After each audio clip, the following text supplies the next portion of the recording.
नमस्ते। आरएसवी के YouTube channel पर आप सभी का स्वागत है। आज हम कक्षा 12 का पाठ 3 कुंवर नारायण की 2 कविताएं पढ़ेंगे, जिसमें पहली कविता है उनकी कविता के बहाने और दूसरी उनकी कविता है बात सीधी थी पर। आज हम चर्चा करेंगे कुंवर नारायण की पहली कविता के बहाने, जो हमारी पाठ्य पुस्तक में दी गई है।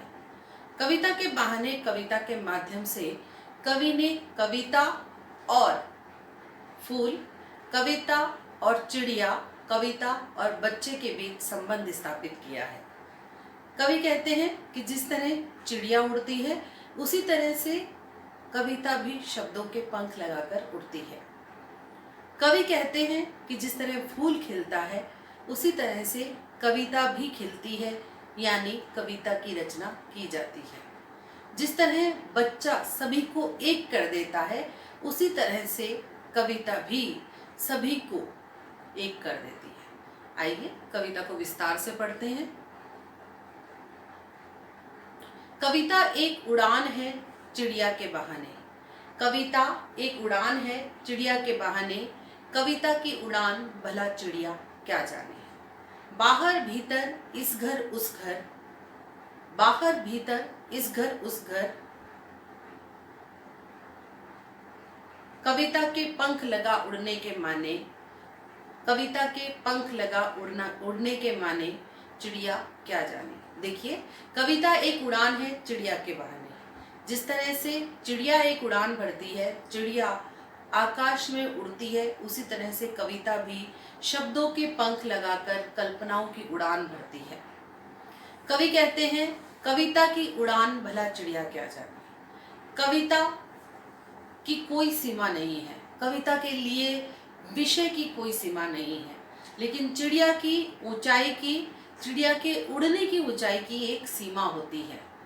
कवि कहते हैं कि कविता बाहर भी लिखी जा सकती है, बाहर के विषयों पर भी लिखी जा सकती है, कविता मन के भीतर के विषयों पर भी लिखी जा सकती है, कविता मन के भावों पर भी लिखी जा सकती है, कविता इस घर पर भी लिखी जा सकती है, कविता उस घर में भी, उस घर पर भी लिखी जा सकती है। यानी कविता कहीं भी लिखी जा सकती है। ठीक उसी तरह चिड़िया बाहर भी उड़ सकती है, भीतर भी उड़ाती है, और कवि चिड़िया इस घर में भी उड़ाती है और उस घर में भी उड़ जाती है। लेकिन कविता की उड़ान भला चिड़िया क्या जाने, क्योंकि चिड़िया की उड़ान की एक निश्चित सीमा है, जबकि कविता की उड़ान की कोई सीमा नहीं है। इसलिए कवि कह रहे हैं कि कविता की उड़ान की तुलना चिड़िया की उड़ान से नहीं की जा सकती। अगले पद में कवि कहते हैं कविता एक खिलना है फूलों के बहाने। कविता एक खिलना है फूलों के बहाने, लेकिन कविता का खिलना भला फूल क्या जाने। देखिए, कविता खिलना है का मतलब है कि कविता की रचना की जाती है, और फूल भी खिलते हैं, फूल भी खिलने की प्रक्रिया से गुजरते हैं, कविता भी रचना की प्रक्रिया से गुजरती है। लेकिन कविता का खिलना भला फूल क्या जाने। क्यों नहीं जान पाता फूल कविता का खिलना, यानी कविता की रचना को। कवि कहते हैं कि बाहर भीतर इस घर उस घर। भाई, कविता भी जिस तरह से बाहर भी रचना की जा सकती है, बाहर के विषयों पर भी रचना की जा सकती है, कविता मन के भीतर के विषयों भावों पर भी कविता की रचना की जा सकती है। कविता इस घर पर भी लिखी जा सकती है, कविता उस घर की भी लिखी जा सकती है। लेकिन फूल जो है, फूल के साथ क्या समानता है कविता की। देखिए, फूल भी बाहर खिल सकता है, घर के भीतर खिल सकता है, इस घर में खिल सकता है, उस घर में खिल सकता है। लेकिन आगे ध्यान दीजिएगा, क्यों फूल की और कविता की समानता नहीं कर रहे हैं कवि, क्योंकि कवि कहते हैं बिना मुरझाए खिलने के माने भला फूल क्या जाने। बिना मुरझाए खिलने के माने से मतलब फूल खिलता है, लेकिन उसके खिलने की एक सीमा है। 2 दिन बाद, 1 दिन बाद, या जो भी समय सीमा है उसकी, उसके बाद फूल जो है मुरझा जाता है। लेकिन कविता कभी मुरझाती नहीं है। कविता हमेशा पाठक हृदय में महकती रहती है। आज से 100 साल पहले, हजारों साल पहले भी जो कविताएं लिखी गई हैं वो आज भी पाठक पढ़कर उसका आनंद उठाते हैं।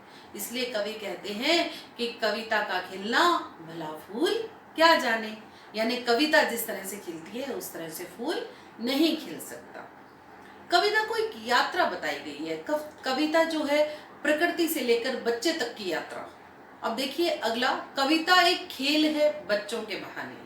कविता एक खेल है बच्चों के बहाने, बाहर भीतर इस घर उस घर, बाहर भीतर इस घर उस घर, सब घर एक कर देने के माने, भला बच्चा भला बच्चा ही जाने। कवि कहते हैं कि कविता एक खेल है बच्चों के बहाने। जिस तरह से कविता शब्दों का खेल है, जिस तरह से कविता शब्दों के माध्यम से लिखी जाती है, जिस तरह शब्दों के उतार चढ़ाव, शब्दों के लिखने के तरीके से कविता एक खेल की तरह हो जाती है कवि के लिए, वैसे ही बच्चा भी खेल खेलता है। बाहर खेलता है घर के भीतर भी बच्चा खेल खेलता है। अब देखिए यहाँ पे ध्यान दीजिएगा, यह घर वह घर, जिस घर को हम, जिन चीज को हम भेदों के माध्यम से जानते हैं, जिन चीजों में हम अंतर करते हैं, बच्चा उनको एक कर देता है। तो यह घर वह घर, सब घर एक कर देने के माने, केवल बच्चा ही जाने। कैसे? देखिए बच्चा, छोटा बच्चा जो होता है वो जातिगत भेदभाव, आर्थिक भेदभाव, किसी भी तरह के भेदभाव को नहीं मानता। उसके लिए सभी लोग अपने हैं, उसके लिए सभी घर एक हैं, उसके लिए किसी तरह का कोई भेदभाव नहीं होता, किसी तरह का कोई भेदभाव उसकी तरफ से नहीं किया जाता। यही बात कविता पर भी लागू होती है। कविता में भी कोई भेदभाव नहीं किया जा सकता। कैसे कोई भेदभाव नहीं किया जा सकता? कविता कभी भी जातिगत भेदभाव पर, आर्थिक भेदभाव पर नहीं लिखी जाती। कविता कभी भी सामाजिक भेदभाव को व्यक्त नहीं करती।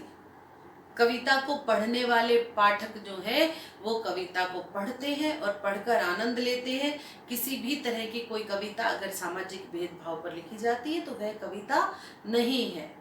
तो हमने इस कविता में पढ़ा कि कवि ने चिड़िया की उड़ान से कविता की उड़ान की तुलना की है, कवि ने फूल के खिलने से कविता के खिलने की तुलना की है, और कवि ने समानता स्थापित की है एक बच्चे में और कविता में, क्योंकि ये दोनों ही किसी तरह का कोई भेदभाव नहीं करते।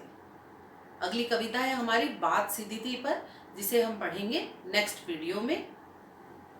धन्यवाद।